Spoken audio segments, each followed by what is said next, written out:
بسم الله الرحمن الرحيم إن الحمد لله نحمده ونستعينه ونستغفره ونعوذ بالله من شرور أنفسنا وسيئات أعمالنا من يهده الله فلا مضل له ومن يضلله فلا هادي له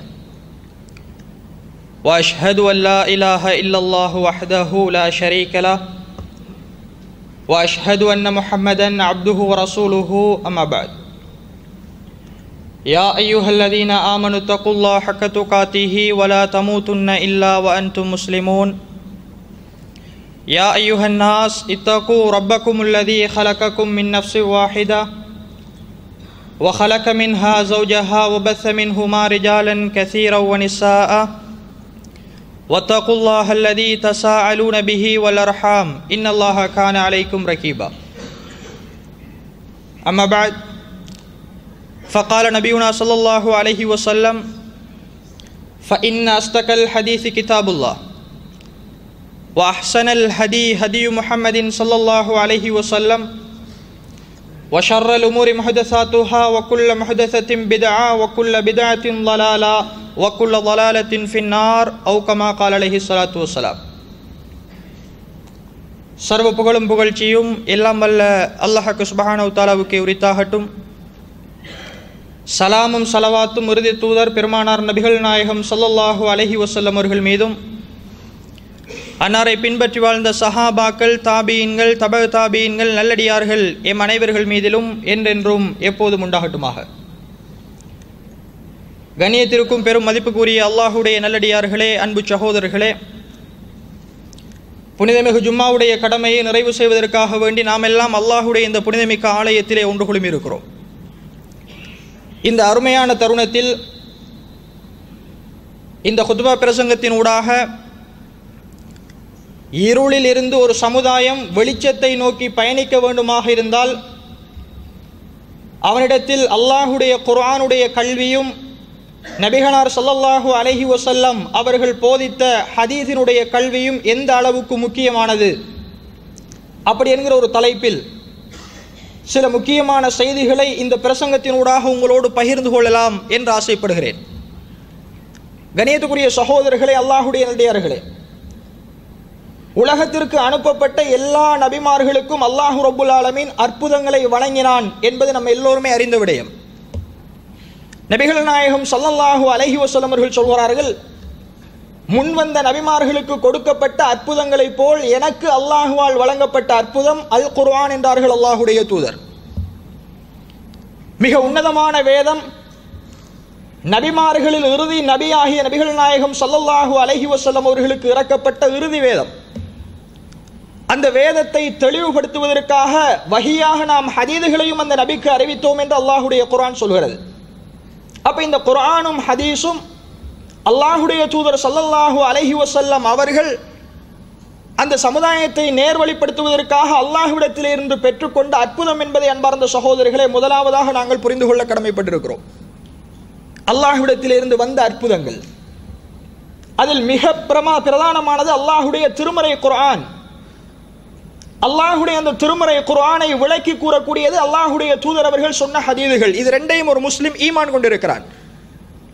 எந்த முஸ்லீமாக இருந்தாலும் அவனுடைய அடிப்படை பிரதான மூல ஆதாரம் குர்ஆனும் ஹதீஸும். அதற்கு அப்பால் எந்த ஒரு வழிகாட்டியும் இஸ்லாத்திலே கிடையாது. முஸ்லிம்களுக்கு குர்ஆனும் ஹதீஸும் தான் ஒரு முஸ்லிமினுடைய அடிப்படை ஆதாரம். இந்த குர்ஆன் ஹதீஸினுடைய நோக்கம் என்ன என்பதை முதலாவது நானும் நீங்களும் புரிய வேண்டும். அல்லாஹ் குர்ஆனில் பலதரப்பட்ட இடங்களில் இந்த குர்ஆனும் ஹதீஸும் எதற்காக இந்த மனிதர்களுக்கு அருளப்பட்டது என்கிற நோக்கத்தை பல கோணங்களிலே விளக்குகிறார். அதுல மிக பிரதானமான ஒரு நோக்கம் என்ன அப்படி என்று சொன்னால், சூரத்து இப்ராஹீமினுடைய முதலாவது வசனத்திலிருந்து அல்லாஹு ரப்புல் ஆலமீன் ஆரம்பிக்கிறான். அலிஃப் லாம் ரா. தொடர்ந்து பாருங்கள். கிதாபுன் அன்ஸல்நாஹு இலைக லிதுக்ரிஜன் நாஸ மினல் ظுலுமாத்தி இலன் நூர் பிஇذن ரப்பிஹிம். நபியே, உங்களுக்கு இந்த வேதத்தை நாம் எதற்காக அருளி இருக்கிறோம் தெரியுமா? இருளில் மூழ்கி இருக்கிற மனிதர்களை வெளிச்சத்தை நோக்கி, நேர்வழியை நோக்கி நகர்த்துவதற்காக, வெளியேற்றுவதற்காகத்தான் இந்த வேதத்தை உங்களுக்கு நாம் அனுப்பியிருக்கிறோம் என்று அல்லாஹு ரப்புல் ஆலமீன் குர்ஆன் அருளப்பட்ட நோக்கத்தை சொல்லி காட்டுகிறார். அதே மாதிரி சூரத்துல் ஹதீதிலே நீங்கள் பார்க்கலாம். 9வது வசனத்திலே அல்லாஹுடைய குர்ஆன் சொல்கிறது, ஹுவல்லதி யுனஸ்ஸிலு அலா அப்திஹி ஆயாத்தின் பையினாத் லியுக்ரிஜகும் மினல் ஸுலுமாத்தி இலன் நூர். அல்லாஹ் தான் தன்னுடைய வேத வசனங்களை, தெளிவான அத்தாட்சிகளை, ஆயத்துகளை உங்களுக்கு இறக்கி வைத்தான். எதற்காக தெரியுமா? அந்த மனிதர்களை இருளில் இருந்து வெளிச்சத்தின் பால் அந்த நபி கொண்டு வர வேண்டும் என்பதற்காக என்று அல்லாஹ்வுடைய குர்ஆன் சொல்வதை பார்க்கிறோம். அப்ப நபிகள் நாயகம் ஸல்லல்லாஹு அலைஹி வஸல்லம் அவர்கள் நபியாக தேர்ந்தெடுக்கப்பட்ட பொழுது நம்ம எல்லோருக்குமே தெரியும், அந்த சமுதாயம் ஜாஹிலிய சமுதாயமாக இருந்தது. இருளிலே மூழ்கி போயிருந்தது. மடமையினுடைய உச்சகட்டம் என்று சொல்லலாம். அந்த அளவுக்கு ஜாஹிலியத்திலே மூழ்கி இருந்த சமுதாயத்திற்கு ஒரு நபியை அனுப்பி அவருக்கு ஒரு வேதத்தை அருளி அந்த வேதத்திற்கு விளக்கமாக ஹதீஸையும் கொடுத்து இருளிலே இருந்த சமுதாயத்தை வெளிச்சத்துக்கு கொண்டு வந்தான் அல்லாஹ் ரப்பல் ஆலமீன். அதை இன்னும் நாங்கள் விளக்குவதாக இருந்தால் அன்பார்ந்த சகோதரர்களே, சூரத்து ஆல இம்ரான் 3வது அத்தியாயத்தினுடைய 114வது வசனத்தை புரட்டி பாருங்கள். லகது மன்னல்லாஹு அலல் முஃமினீன், மூமினான அடியார்கள் மீது அல்லாஹ் ரப்பல் ஆலமீன் அருள் செய்து விட்டான். எப்படி தெரியுமா? இது பாஸ ஃபீஹிம் ரசூலம் மின் அன்ஃபுஸிஹிம், அவர்களில் இருந்தே அவர்களுக்கு ஒரு தூதரை அவன் வெளிப்படுத்தினான், அவர்களுக்கு அனுப்பி வைத்தான். யத்லு அலைஹிம் ஆயாத்திஹி வ யுஸக்கீஹிம், எதற்காக தெரியுமா? அல்லாஹ்வுடைய வேத வசனங்களை அவர்களுக்காக ஓதி காண்பிக்க, அவர்களை பரிசுத்தப்படுத்துவதற்காக. யுஅல்லிமுஹுமுல் கிதாப வல் ஹிக்மா, குர்ஆனையும் ஹதீஸையும் அந்த சமுதாயத்திற்கு போதிப்பதற்காக அவர்களிலிருந்தே ஒரு தூதரை நாம் அவர்களுக்கு அனுப்பி வைத்தோம். அந்த தூதர் வர்றதுக்கு முன்னாடி அந்த சமுதாயம் எப்படி இருந்தார்கள் தெரியுமா? அல்லாஹு தஆலா அதையும் தொடர்ந்து சொல்கிறான், வ இன் கானு மின் கப்லு லஃபீ ضلالின் முபீன். இந்த நபி அவர்களிலிருந்து வருவதற்கு முன்னாடி அந்த சமுதாயம் மிக பெரும் வழிகாட்டிலே இருந்தது என்று அல்லாஹ்வுடைய குர்ஆன் சொல்கிறது.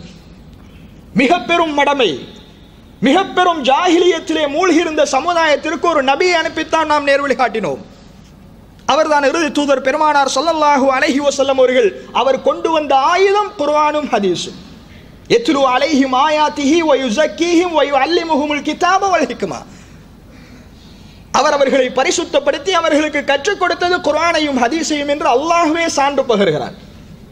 எனவே அன்பார்ந்த சகோதரர்களே, எந்த ஒரு சமுதாயம் சுவர்க்கத்தினுடைய பாதையில் கடைசி வரைக்கும் பயணிக்க வேண்டுமோ அந்த சமுதாயத்திடம் கட்டாயம் பேணி பாதுகாக்கப்பட வேண்டியது குர்ஆன் ஹதீஸுடைய கல்வி. அதனால தான் அல்லாஹ் குர்ஆனிலே சொல்கிறான், ஹுதல் லின்னாஸ். இந்த வேதம் யாருக்கு நேர்வழி காட்டும்? இந்த வேதம் யாருக்கு நேரான பாதையை காட்டும்? அல்லாஹு தஆலா ஏராளமான வசனங்களிலே சொல்கிறான். ஹுதல் லில் முத்தகீன், இறையச்சதாரிகளுக்கு இந்த வேதம் நேர்வழி காட்டும். எப்பொழுது? இந்த வேதத்தை ஒரு மூமின் எதற்காக தனக்கு வழங்கப்பட்டிருக்கிறது என்பதை உணர்ந்து படிக்கிற பொழுது நேரான பாதையை காட்டும். வெறுமனே அதை முடக்கி பள்ளிவாசலிலோ எங்களுடைய வீடுகளிலே அல்மாரிகளிலோ வைத்திருந்தால் அன்பார்ந்த சகோதரர்களே, ஒரு காலும் அல்லாஹ்வுடைய குர்ஆனும் நபிகளாருடைய ஹதீஸும் எந்த ஒரு சமுதாயத்துக்கு நேர்வழி காட்டாது. அது உங்களுக்கு அனுப்பப்பட்டதை அதை நீங்கள் படிக்க வேண்டும். உங்களுக்காகத்தான் வேதத்தை நாம் இறக்கி வைத்திருக்கிறோம். அது உங்களுக்கு நேர்வழி காட்டக்கூடிய வேதம் என்று அல்லாஹ் சொல்கிறார். எனவே அதில் மிக முக்கியமான அம்சம், எந்த ஒரு மூமினாக இருந்தாலும் அந்த வேதத்தை அவன் படித்தாக வேண்டும். குர்ஆனுடைய ஹதீஸுடைய கல்வி ஒவ்வொரு முஸ்லிமுக்கும் இன்றியமையாத ஒரு விடயம். அவருடைய வாழ்வில் அவன் எதற்கு வேண்டுமானாலும் குறை சொல்லலாம், காரணங்கள் கற்பிக்கலாம். ஆனால் அல்லாஹ்வுடைய இந்த மார்க்கத்தை படிப்பதற்கு அவனால் எந்த ஒரு காரணமும் சொல்ல முடியாது. காரணம், அவனை நேர்வழிப்படுத்தத்தான் இந்த குர்ஆனும் ஹதீஸும் அவனுக்கு இறக்கப்பட்டிருக்கிறது, வழிகாட்டப்பட்டிருக்கிறது. அல்லாஹ்வுடைய மிக பெரும் அருளால் அன்பார்ந்த சகோதரிகளே, என்னென்ன மொழிகளில் வேண்டுமோ அந்தந்த மொழிகளில் எல்லாம் அல்லாஹ்வுடைய வேதங்கள், அல்லாஹ்வுடைய குர்ஆனும் நபிகளாருடைய சுன்னாவும் மொழிபெயர்க்கப்பட்டிருக்கிறது. உலகத்திலே பேசப்படுகிற எல்லா மொழியிலும் வந்துவிட்டது குர்ஆனுடைய மொழிபெயர்ப்பு.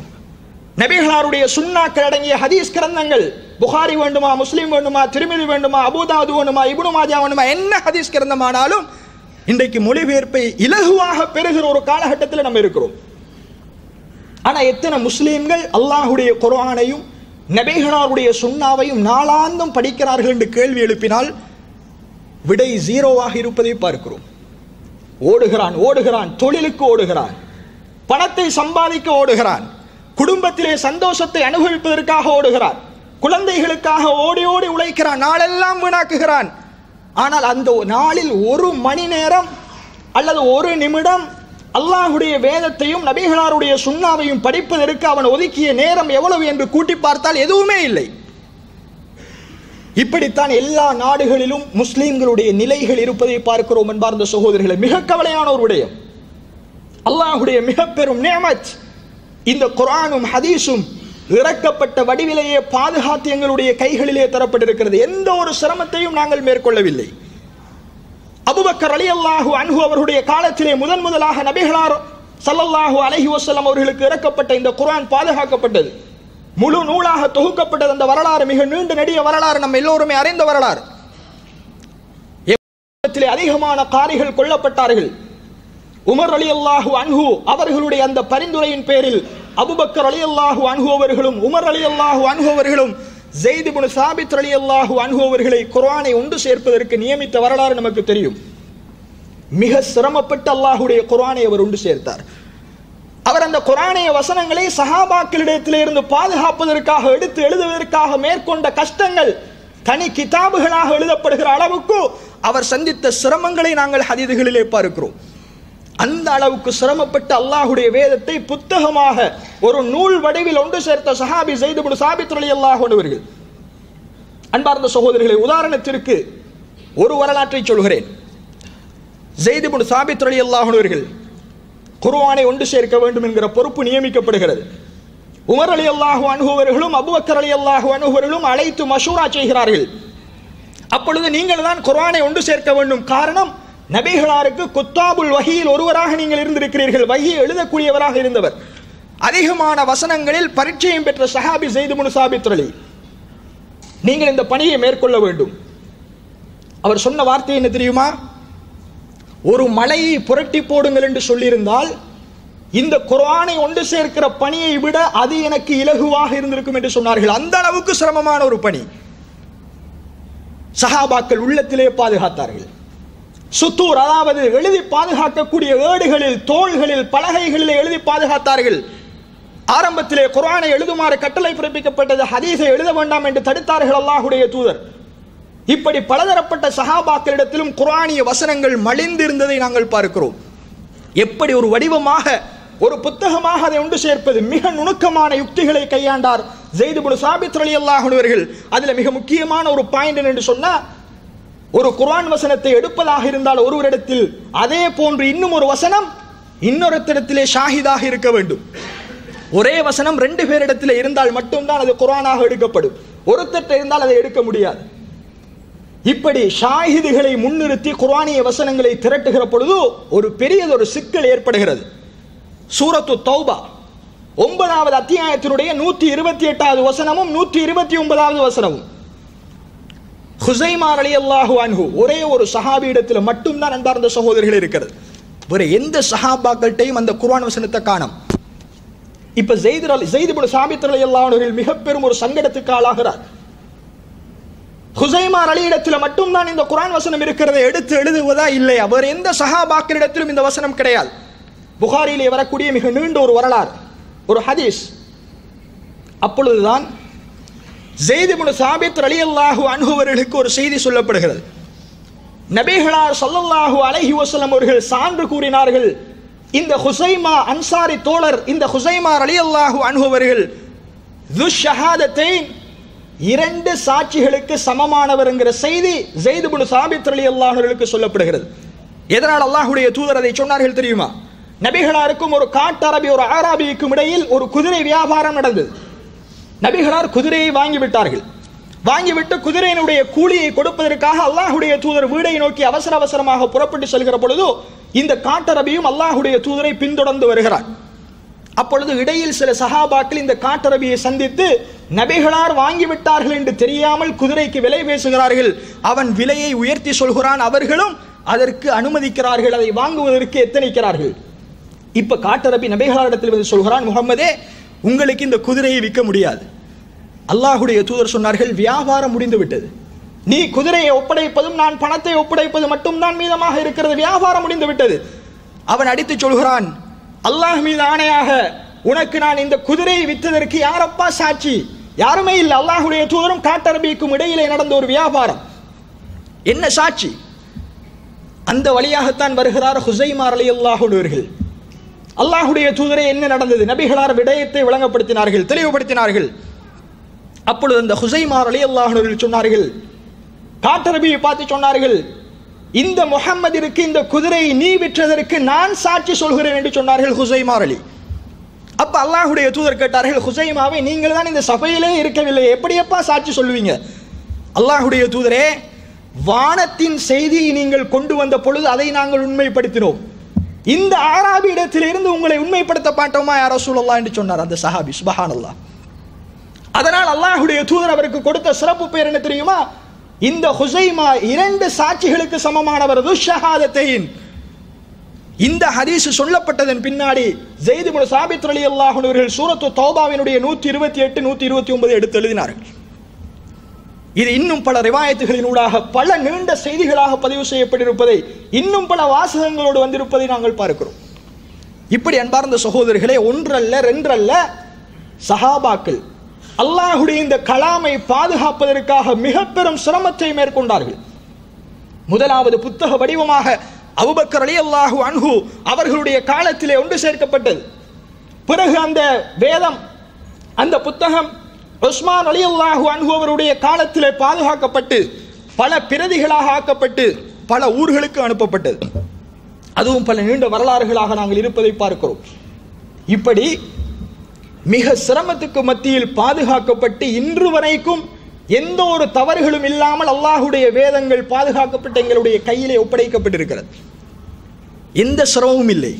தொலைபேசியை எடுத்தால் அதிலே குர்ஆன் ஹதீஸ், லேப்டாப்பை ஆன் பண்ணினால் அதிலே குர்ஆன் ஹதீஸ், எங்கு வேண்டுமானாலும் குர்ஆன் ஹதீஸ்கள். ஒருத்தருடைய வீட்டில் 20க்கும் மேற்பட்ட குர்ஆன், 15க்கும் மேற்பட்ட ஹதீஸ் கிரந்தங்கள், பள்ளிவாசல் முழுக்க குர்ஆன் ஹதீஸ் கிரந்தங்கள் மலிந்திருப்பதை பார்க்கிறோம்.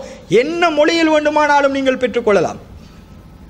அந்த அளவுக்கு அல்லாஹ்வுடைய குர்ஆனும் ஹதீஸும் உங்களுடைய கையிலே தவழ்ந்து கொண்டிருக்கிறது, மடிகளிலே தாண்டவமாடுகிறது. அன்பார்ந்த சகோதரர்களே, அல்லாஹ்வுடைய நல்லடியார்களே, இந்த குர்ஆனுக்காகவும் ஹதீஸுக்காகவும் அதனுடைய கல்வியை பெற்றுக்கொள்வதற்காக பாடுபட்டவர்கள் எங்களில் எத்தனை பேர் என்பதை நானும் நீங்களும் உள்ளத்திலே கேள்வி கேட்டு பார்க்க கடமைப்பட்டிருக்கிறோம். முஸ்லிம்களாக இருக்கிறோம், அல்லாஹ்வை ஈமான் கொண்ட அடியார்களாக இருக்கிறோம். எங்களுக்கு என்ன சட்டம் வேண்டுமோ, என்ன பிரச்சனை வேண்டுமோ, அனைத்துக்கான தீர்வையும் அல்லாஹ் குர்ஆனிலும் ஹதீஸிலும் வைத்திருக்கிறார். தொழுகையினுடைய முறை வேண்டுமா, கொடுக்கல் வாங்கல் வேண்டுமா, வியாபாரம் வேண்டுமா, கடன் வேண்டுமா, வாரிசுரிமை வேண்டுமா, எதுவாக இருந்தாலும் உங்களுக்கான தீர்வை குர்ஆனும் ஹதீஸும் சொல்கிறது. ஆனால் குர்ஆன் ஹதீஸை பின்பற்ற வேண்டிய முஸ்லிம்களிடத்தில் அந்த நடைமுறை இருக்கிறதா என்றால் இல்லை. பள்ளிக்கு தொழ வருகிற முஸ்லிமுக்கு எப்படி தொழ வேண்டும் என்று தெரியாது. ஆனால் அவன் பெயரளவில் முஸ்லிம், இப்ராஹிம் அவருடைய பெயர். ஒரு முஸ்லிம் பெண்மணி ஆயிஷா பெயர் வைத்திருக்கிறாள், பெயரளவில் அவள் முஸ்லிம். இஸ்லாமிய நடத்தி அவளிடத்தில் இருக்கிறதா தெரியாது. ஒருவனுக்கு கடன் கொடுக்க வேண்டும், என்ன சட்டம் தெரியல. ஒரு ஜனாசா ஒரு வீட்டிலே விழுந்து விட்டால் ஜனாசாவுக்கான கடமை என்ன தெரியல. ஹசரத்துக்கு கால் பண்ணுகிறான், ஹசரத் ஜனாசா விழுந்து விட்டது, குளிப்பாட்ட வேண்டும், கவனிட வேண்டும், அவசர அவசரமாக வாருங்கள். அவனுக்கு தெரியல சட்டம், ஆனால் அவன் முஸ்லிம். யாருடைய தவறு என்பதை அன்பார்ந்த சகோதரர்களை நாங்கள் உணர கடமைப்பட்டிருக்கிறோம். இப்படி ஏராளமான உதாரணங்கள். குர்ஆன் தெளிவாக சொல்கிறது சட்டங்களை, நபிகளாருடைய ஹதீதுகள் மிக தெளிவாக சட்டங்களை எங்களுக்கு தெளிவுபடுத்துகிறது. ஆனால் எங்களுக்கு அதனுடைய சட்டங்கள் தெரியாத நிலையில் இருக்கிறோம். அல்லாஹ் ஒரு உதாரணம் சொல்கிறான், மஸலுல்லதீன ஹும்மிலு தௌராத்த சும்ம லம் யஹ்மிலூஹா கமஸலில் ஹிமாரி யஹ்மிலு அஸ்ஃபாரா. எப்படி நமக்கு திருக்குர்ஆன் வேதமாக தரப்பட்டதோ அதே மாதிரி தௌராத் வேதம் ஒரு சமுதாயத்திற்கு வேதமாக கொடுக்கப்பட்டது. கொடுக்கப்பட்டும் அந்த வேதத்தை அவர்கள் உரிய முறையில் சுமந்து கொள்ளவில்லை, படிக்கவில்லை. அவர்களுக்கு உதாரணம் என்ன தெரியுமா? ஏடுகளை சுமந்த கழுதைகளை போன்றவர்கள் அல்லாஹ் குர்ஆனிலே உதாரணம் சொல்கிறான். இவ்வளவு பெருமதியான வேதத்தை கொடுத்திருக்கிறோம், அதை அவன் படித்து பார்க்காமல் வீணடிக்கிறான இவன் ஏடுகளை சுமந்த கழுதைக்கு சமமானவன் என்று அல்லாஹ் சொல்கிறான். ஏன் கழுதையை ஒப்பிடுகிறான்? கழுதைக்கு மேலே என்னத்தை நீங்க வச்சாலும் அது அதனை பாரமாகத்தான் பார்க்கும், தங்கமாகவோ வெள்ளியாகவோ பிரித்து அறியாத அந்த கழுதை. அதனால கழுதையை அல்லாஹ் ஒப்பிடுகிறான். இவ்வளவு பெருமதியான வேதத்தை சுமந்தும் சுமக்காதவனாக அவன் இருக்கிறானே. அன்பார்ந்தவர்களே, இந்த உதாரணம் எங்களுக்கு படிப்பினை. மிக பெருமதியான ஒரு வேதம் கொடுக்கப்பட்டவர்கள், அதை நாம் படித்து பார்க்கவில்லை என்றால் எங்களை விட நஷ்டவாளிகள் யாரும் இல்லை. உலகத்திலும் நஷ்டம், மறுமையிலும் நஷ்டம். அல்லாஹ் குர்ஆனிலே சொல்கிறான், وَمَنْ أَعْرَضَ عَنْ ذِكْرِي فَإِنَّ لَهُ مَعِيشَةً ضَنْكًا. எவன் என்னுடைய வேதத்தை புறக்கணிக்கிறானோ அவனுக்கு நாம் இவ்வுலகில் நெருக்கடியான வாழ்க்கையை கொடுப்போம். அவன் எவ்வளவு சம்பாதிக்கலாம், எவ்வளவு ஓடி ஓடி பணம் திரட்டலாம், ஆனால் அவனிடத்திலே நிம்மதி இருக்காது. நெருக்கடியான வாழ்க்கைக்கு அவனை உட்படுத்துவோம். அல்லாஹுடைய வேதத்தை புறக்கணிப்பவனே, அதைவிட மிக பயங்கரமான நிலை என்ன தெரியுமா? அல்லாஹ் குர்ஆனிலே சொல்கிறான், வனஹ்ஷுருஹு யௌமல் கியாமத்தி அமா. அவனுக்கு நெருக்கடியை கொடுப்பதோடு அவனை நாம் மறுமையில குருடனாக எழுப்புவோம் என்று அல்லாஹ் சொல்கிறான். நஊது பில்லாஹி மின்ஹா. அல்லாஹுடைய வேதத்தை புறக்கணித்தவனை குருடனாக எழுப்புவோம் மறுமையில். அப்பொழுது அவன் அல்லாஹ்விடத்திலே கேட்பானாம், கால ரப்பி லிம ஹஷர்தனி அமா வகத் குன்து பஸீரா. யா அல்லாஹ், எதற்காக என்னை நீ குருடனாக எழுப்பினாய்? நான் தானே தெளிவான பார்வையோடு உலகத்திலே இருந்தேன் என்று அவன் அல்லாஹ்விடத்திலே கேட்பான். அல்லாஹ் சொல்கிறான், வகதாலிக அத்தத்க ஆயாத்துனா ஃபனஸீதஹா வகதாலிகல் யௌம துன்ஸா. இப்பொழுதுதான் நீ கேட்கிறாயா, என்னுடைய வேத வசனங்கள் உலகத்திலே உன்னிடத்திலே வந்தது, ஃபனஸீதஹா, நீ மறந்து விட்டாய். உலகத்தில் என்னுடைய வேதத்தை நீ மறந்து விட்டாய், இன்றைய தினம் உன்னை நாங்கள் மறந்து விட்டோம் என்று அல்லாஹ் சொல்வானாம். சுப்ஹானல்லாஹ். அல்லாஹ் எம்மை பாதுகாக்க வேண்டும் என்பார்ந்த சகோதரர்களே, அல்லாஹுடைய தண்டனைக்குள்ளாக வேண்டிய ஒரு நிலை மறுமையிலே ஏற்படும். எனவேதான் குர்ஆன் ஹதீஸினுடைய கல்வியை பொறுத்தவரைக்கும் வாழ்க்கையில் இன்றியமையாத ஒரு அம்சம். எப்பொழுது அவன் படித்துக் கொண்டே இருக்க வேண்டும். அப்பொழுதுதான் நம்முடைய வாழ்க்கையில் மிக அழகான மாற்றங்கள் அல்லாஹுடைய குர்ஆனிலிருந்தும் ஹதீஸிலிருந்தும் வெளிப்படும். அவன் வலாலத்திலே இருந்து வெளியிலே வருவான். வழிகேடு இருளிலே இருந்து வெளியிலே வருவதற்கு மிக முக்கியமான அம்சம் அல்லாஹுடைய குர்ஆனையும் ஹதீஸையும் படிக்கிறவங்களாக முஸ்லிம்கள் இருக்க வேண்டும். படிக்கிறோம். குர்ஆனிலே எல்லாருக்கும் புரிகிற மாதிரி தான் அல்லாஹ் ரப்புல் ஆலமீன் பேசுகிறான். குர்ஆனினுடைய நடையை பொறுத்த வரைக்கும் மிக உச்சகட்ட அரபி புலமை வாய்ந்த நடையாக அல்லாஹுடைய குர்ஆன் இருக்கும். ஆனால் எழுத படிக்க தெரியாதவனுக்கு கூட அதை படித்தா விளங்கிடும். அந்த அளவுக்கு இலகுவாக அல்லாஹுடைய குர்ஆன் புரிந்து கொள்வதற்கு இலகுவாக இருக்கிறது. நான் பேசுகிற தமிழ் உங்களுக்கு புரியுது. திருக்குறளை பொறுத்த வரைக்கும் திருக்குறளும் தமிழ் தான். 2 வரியை வாசிச்சா உங்களுக்கு புரியாது, 2 அடிகளை சொன்னா புரியாது, அதுவும் தமிழ் தான். அது இலக்கியவர்களுக்கு தான் புரியும். ஆனா குர்ஆனை பொறுத்த வரைக்கும் உச்சகட்ட இலக்கியம், ஆனா எல்லாருக்குமே புரியும். எழுத படிக்க தெரியாதவனுக்கு கூட அதனுடைய கருத்து புரிஞ்சு போகும். அந்த அளவுக்கு அல்லாஹ் ரப்புல் ஆலமீன் அந்த குர்ஆனை இலகுவான மொழியில் உங்களுக்கு இறக்கி இருக்கிறோம் என்று வேற சொல்கிறார். ஆனால் படிப்பவர்கள் குறைவு. வேண்டிய மொழியிலே இருக்கிறது, படிப்பவர்கள் குறைவு. பெரும்பான்மையான வசனங்கள் படித்தாலே விளங்கிவிடும், சில வசனங்கள் புரியாது. அறிஞர்களிடத்திலே போய் கேட்க வேண்டும், ஆலிம்களை அணுகி கேட்க வேண்டும். மௌலவி இந்த வசனத்தை படித்து பார்த்தா புரியல, விளங்கப்படுத்துங்க. அவர் தஃப்சீரோடு அதை விளங்கப்படுத்துவார். ஹதீஸ்களை படிக்கிறோம், கருத்து புரிகிறது, என்ன சொல்லப்படுகிறது என்பது புரியவில்லை, ஆலிம்களை அணுகி கேளுங்கள், முயற்சி செய்யுங்கள் மார்க்கத்தை படிப்பதற்கு. அப்பொழுதுதான் அன்பார்ந்த சகோதரர்களை எங்களை நாம் திருத்திக் கொள்ள முடியும், சுவனத்தினுடைய பாதையிலே பயணிக்க முடியும். இல்லை என்றால் என்ன வழிகேடு வேண்டுமானாலும் எங்களுடைய வாழ்க்கையில் வரலாம். ஒருவர் எதை சொன்னாலும் நம்புகிற நிலைமைக்கு நாங்கள் ஆட்படுத்தப்படுவோம். எப்பொழுது குர்ஆன் ஹதீஸினுடைய சரியான கல்வி எங்களிடத்தில் இல்லை என்றால் எந்த கூட்டம் அழைத்து எங்களுக்கு எதை சொன்னாலும் அதை நம்புகிற நிலைக்கு நாங்கள் தள்ளப்படுவோம். குர்ஆன் ஹதீஸை அட்ஜஸ்ட்மெண்ட் பண்ணுவதாக இருந்தாலும் சரி, குர்ஆன் ஹதீஸை திரிவுபடுத்துவதாக இருந்தாலும் சரி, எல்லா சமூகங்களோடும் இஸ்லாத்தை நெளித்து வளைத்து அப்படியெல்லாம் இஸ்லாத்தோடு நாங்கள் நடக்கலாம் என்று யார் வந்து எதை சொன்னாலும் நம்புகிற சமுதாயமாக நாங்கள் மாறிவிடலாம். குர்ஆன் ஹதீஸை மறுக்கிற கூட்டம் அதை சொன்னாலும் அதை கூட நம்புகிற நிலைக்கு எங்களுடைய உள்ளங்கள் ஆட்படுத்தப்படும். காரணம், எங்களிடத்திலே தெளிவான பார்வை இல்லை. இருந்தால் தானே நாங்கள் எதிர்த்து கேள்வி கேட்போம். அடே, குர்ஆன் இப்படி சொல்கிறது, நீ சொல்வது தவறு. எப்ப இந்த நிலை உருவாகும்? நம்மிடத்தில் தெளிவான பார்வை இருந்தால் வருகிற அம்புகளை எதிர்த்து நிற்கிற தைரியம் எங்களுடைய உள்ளத்திலே இருக்கும். இல்லை என்றால் அவர் சொல்றதும் சரிமாய்த்தான் இருக்குது, இங்க வந்தா இவர் சொல்றதும் சரிமாய்த்தான் இருக்கிறது, இன்னொரு இடத்துக்கு போனா அவர் சொல்றதும் சரிமாய்த்தான் இருக்குது என்று சொல்கிற நிலை ஒரு இடத்தில் இருக்குமாக இருந்தால் அவன் இன்னும் குர்ஆனையும் ஹதீஸையும் சரியாக படிக்கல என்று அர்த்தம். அன்பார்ந்தவர்களே, எவர் எதை சொன்னாலும் நாம் கவனிக்க வேண்டியது அவர் சொல்றது குர்ஆனில் இருக்கிறதா ஹதீஸில் இருக்கிறதா. ரசூலுல்லாஹி ஸல்லல்லாஹு அலைஹி வஸல்லம் அவர்கள் காட்டி தந்த நடைமுறைக்கு மாற்றமானதா இல்லையா என்பதை பார்த்துத்தான் ஒரு மூமின் அதை பின்பற்ற கடமைப்பட்டிருக்கிறான். இது குர்ஆன் ஹதீஸினுடைய கல்வியில் மிக முக்கியமானது. எதிலும் அட்ஜஸ்ட்மெண்ட் இருக்கக்கூடாது, உறுதியான பார்வை இருக்க வேண்டும். குர்ஆன் ஹதீஸ் அதற்கு அப்பால் எவர் என்ன கருத்து சொன்னாலும் ஒரு மூமினிடத்தில் அது எடுபடக்கூடாது.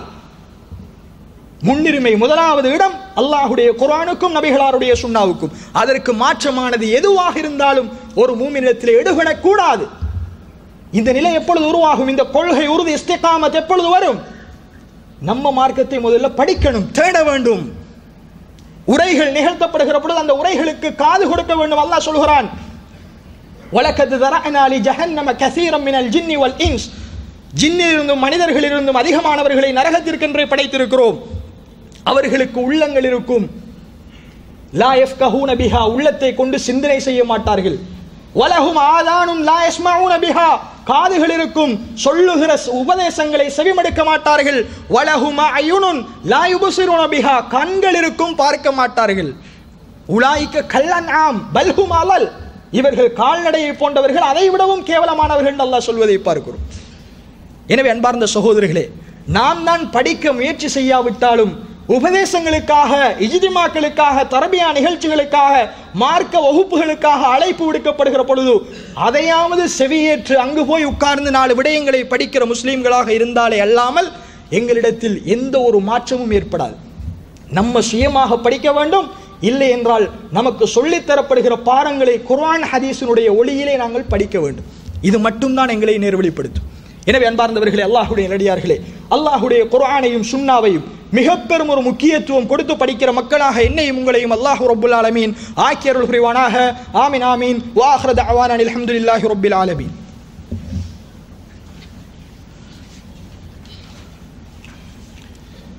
பிஸ்மில்லாஹிர் ரஹ்மானிர் ரஹீம்.